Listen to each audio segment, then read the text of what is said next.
혹시 여러분은 길을 걷다가 마주친 강아지에게 무심코 말을 건네신 적이 있으십니까? 귀여워라. 밥은 먹었니? 라고 속삭이며 손을 내밀어 본 경험이 한 번쯤은 있으실 것입니다. 혹은 집에서 나를 기다려준 반려견이 꼬리를 흔들며 달려올 때 사람 친구에게도 다하지 못할 깊은 속 이야기를 그 작은 생명에게 털어놓은 적은 없으십니까? 우리는 그 눈을 바라보며 끝없이 말을 겁니다. 남들이 보기엔 그저 혼잣말처럼 보일 수도 있습니다. 하지만 오늘 이 자리에서 저는 여러분께 감히 말씀드리고자 합니다. 그 행동은 결코 평범한 것이 아닙니다. 불교의 깊은 인연법과 수천 년을 관통해온 부처님의 가르침으로 비추어 볼 때 동물의 눈을 맞추며 대화를 시도하는 당신의 그 행위는 이 생에 처음 시작된 것이 아닙니다. 그것은 전생에서부터 이어져온 고귀한 자비심의 흔적이며 당신의 영혼이 얼마나 오래되고 깊은 수행을 쌓아왔는지를 증명하는 살아있는 증거입니다. 개에게 말을 거는 당신의 전생이 얼마나 놀랍고 귀한 인연으로 맺어져 있는지, 그리고 그 자비로운 마음이 지금 이 순간에도 당신의 운명을 어떻게 바꾸고 있는지 그 비밀을 하나씩 풀어보고자 합니다. 부처님께서는 이렇게 말씀하셨습니다. 이 세상에 우연히 일어나는 일은 단 하나도 없다. 우리가 흔히 우연이라 부르는 것들, 예컨대 길에서 마주친 낯선 강아지, 혹은 어느 날 갑자기 내 품에 안겨온 반려견 한 마리조차도 사실은 수만 번의 생을 거쳐 맺어진 깊고 깊은 인연의 결과입니다. 불교의 핵심 사상인 연기법은 말합니다. 이것이 있으므로 저것이 있고, 이것이 생겨나므로 저것이 생겨난다.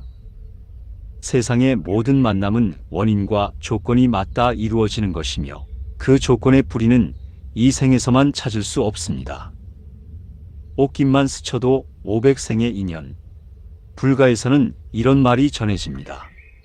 옷깃만 한 번 스치는데도 500생의 인연이 필요하다. 길을 걷다 어깨가 한 번 닿는 것조차 500번의 생을 함께 살아온 인연이 있어야 가능하다는 뜻입니다. 그렇다면 하물며 같은 지붕 아래 살며 눈을 맞추고 체온을 나누고 당신의 목소리에 귀를 기울이며 기쁠 때 함께 뛰어다니고 슬플 때 곁에서 묵묵히 앉아 있어주는 그 존재는 어떨까요? 그것은 단순한 반려동물이 아닙니다. 전생에 당신의 어머니였을 수도 있고 아버지였을 수도 있으며 죽음의 갈림길에서 당신의 손을 잡아 살려준 은인이었을 수도 있습니다.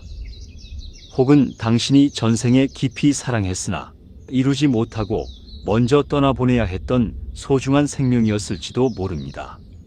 그 영혼이 이번 생에는 작고 따뜻한 몸을 빌려 다시 당신 곁으로 찾아온 것입니다. 개와 대화를 시도한다는 것은 당신의 무의식이 그 존재가 단순한 짐승이 아니라 고귀한 영혼임을 이미 알아보고 있다는 증거입니다. 그 알미 말이 되어 흘러나오는 것, 그것이 바로 당신이 개에게 말을 거는 이유입니다. 전생의 수행자였던 당신, 말 못하는 생명에게 따뜻한 말을 건네는 마음은 자비심에서 나옵니다. 자비란 한자 그대로 남의 즐거움을 함께 기뻐하는 마음인 자와 남의 고통을 함께 아파하는 마음인 비가 합쳐진 것입니다.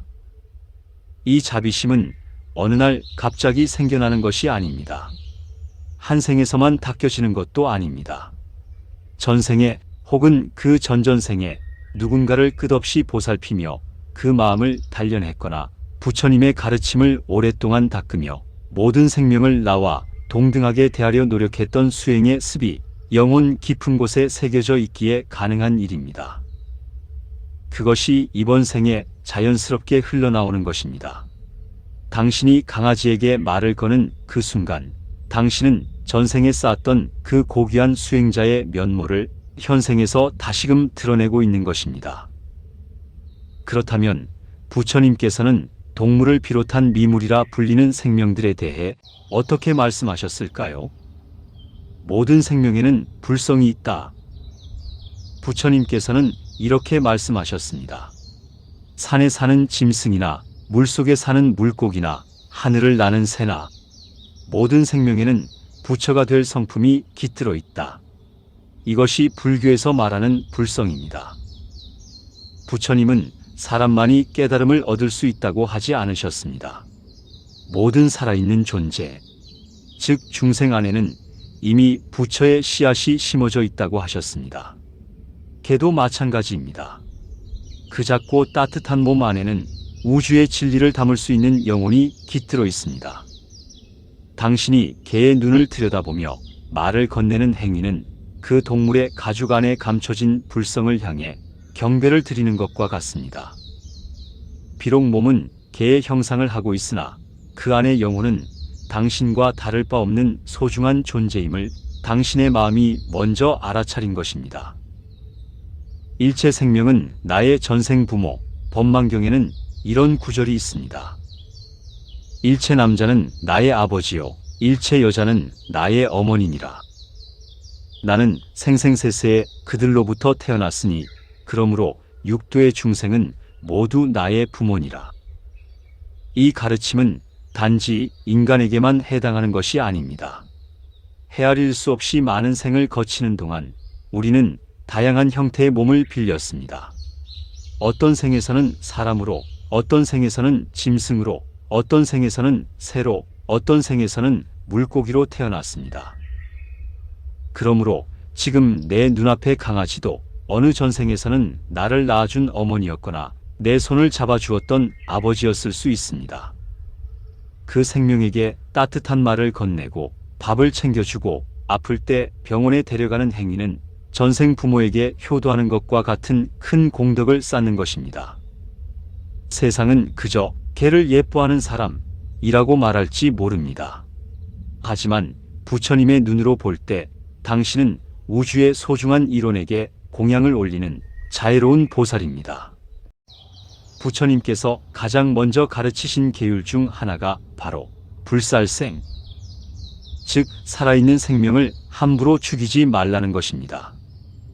그런데 불살생은 단순히 죽이지 않는 것에서 그치지 않습니다.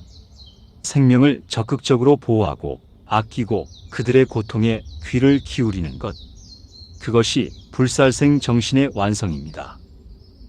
개에게 말을 걸고 대화를 나누는 행위는 이 불살생의 정신이 가장 따뜻하게 꽃피는 순간입니다. 살아있는 생명을 아끼는 마음의 표현이며 부처님의 가르침을 일상 속에서 실천하는 수행입니다. 개에게 건네는 따뜻한 말 한마디는 단순한 소리가 아닙니다. 그것은 우주로 퍼져나가는 강력한 긍정의 에너지, 즉 선업입니다.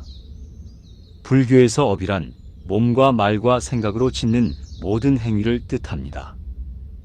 몸으로 생명을 아끼는 것, 말로 생명에게 온기를 전하는 것, 마음으로 그 존재를 귀히 여기는 것, 이 세 가지가 동시에 이루어질 때 그 선업의 공덕은 헤아릴 수 없이 커집니다. 어쩌면 전생의 그 존재와 당신 사이에는 풀지 못한 빚이 있었을지도 모릅니다. 상처를 주거나 받은 기억이 영혼 깊은 곳에 새겨진 채로 이번 생에 다시 만났을 수도 있습니다. 그 경우 악연은 어떻게 해소될까요? 원한으로 갚는 것은 더 큰 악업을 만들 뿐입니다. 하지만 당신이 먼저 따뜻한 말을 건네고 먼저 손을 내밀어 쓰다듬고 먼저 사랑을 주는 선택을 할 때 그 악연은 끊어지고 가장 아름다운 선연으로 전환됩니다. 이것이 업장소멸의 과정입니다. 당신이 개를 사랑하는 행위 하나하나가 전생의 무거운 짐을 조용히 내려놓는 수행이 됩니다. 자비로운 마음으로 생명을 중시하는 사람에게는 놀라운 복덕이 따릅니다. 첫 번째로, 두려움이 사라집니다. 생명을 사랑하는 사람 곁에는 보이지 않는 선신들이 항상 옹호하고 보살핀다고 합니다. 이유 없는 불안이나 공포가 줄어들고 삶의 방향이 점차 밝아지는 경험을 하게 됩니다. 두 번째로, 건강과 평온이 찾아옵니다. 자비의 에너지는 타인을 향할 때뿐만 아니라 그 에너지가 자신에게도 고스란히 되돌아옵니다. 과학적으로도 반려동물과 교감하는 사람은 혈압이 낮아지고 스트레스 호르몬이 감소하며 면역력이 강화된다는 연구 결과가 있습니다. 부처님의 말씀과 현대 과학이 같은 진리를 가리키고 있는 것입니다. 세 번째로, 인간관계가 풍요로워집니다. 생명을 아끼는 마음은 사람을 향해서도 자연스럽게 흘러갑니다. 개에게도 따뜻한 말을 건네는 사람은 사람에게도 그 따뜻함을 나눌 줄 압니다. 그런 사람 곁에는 자연스럽게 좋은 인연들이 모여들고 그 인연들이 또 다른 복덕을 만들어냅니다. 네 번째로, 내생의 존귀함입니다. 미물에게도 예우를 다하는 사람, 말 못하는 생명에게도 존중의 마음으로 대하는 사람은 다음 생에 반드시 많은 이들의 존경을 받는 자리에 태어나게 됩니다.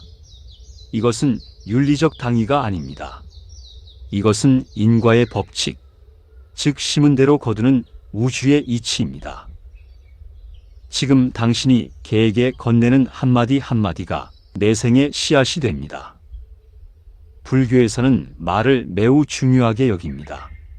팔정도 중 하나가 바로 정어, 즉 바른 말을 쓰는 것입니다.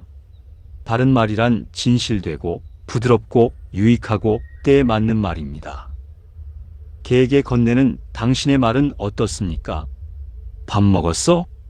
오늘도 예쁘네. 나왔어? 기다렸지?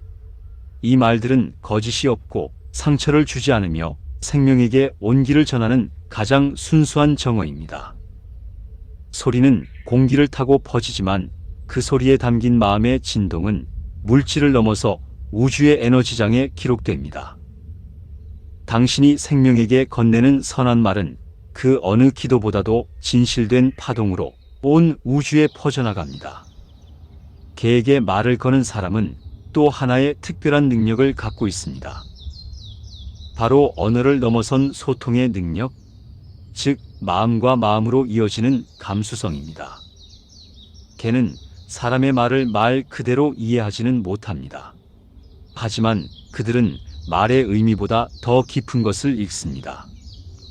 목소리의 온도, 눈빛의 따뜻함, 호흡의 리듬, 그리고 마음에서 흘러나오는 에너지를 직접적으로 감지합니다. 그렇기에 당신이 슬플 때 개가 다가와 옆에 앉는 것이며 당신이 불안할 때 개가 먼저 몸을 기대는 것입니다. 이 소통은 언어를 초월한 것입니다. 불교에서는 이것을 심심상인, 즉 마음이 마음에 도장 찍히듯 통한다고 표현합니다. 개와 이 수준의 소통을 나누는 사람은 전생에 이미 깊은 명상 수행을 통해 언어 너머의 세계를 경험한 영혼입니다. 그 경험이 이번 생에도 자연스럽게 발현되는 것입니다. 흥미롭게도 개는 불교의 핵심 가르침 중 하나인 무집착을 몸으로 보여주는 존재이기도 합니다. 개는 어제의 원망을 오늘로 가져오지 않습니다. 당신이 어제 바빠서 산책을 못 시켜주었어도 오늘 아침에는 처음 만나는 것처럼 기뻐하며 달려옵니다. 서운함을 품지 않고 기대를 집착으로 바꾸지 않으며 지금 이 순간 눈앞의 인연에 온전히 존재합니다. 이것이 바로 부처님께서 그토록 가르치셨던 지금 이 순간에 깨어있음, 즉 현재 의식의 실천입니다. 개와 대화하며 그 눈을 바라보는 순간 당신도 모르게 과거의 근심과 미래의 불안에서 벗어나 오직 지금 이 순간으로 돌아옵니다. 그 순간이 수행입니다. 그 순간이 선입니다. 오늘 이 영상을 끝까지 함께 해주신 여러분께 진심으로 감사드립니다. 오늘 우리가 나눈 이야기를 잠깐 되새겨 보겠습니다.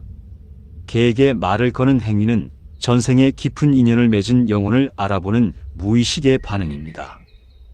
그것은 전생의 수행을 닦으며 쌓아온 자비심이 이번 생에 자연스럽게 흘러나오는 것입니다.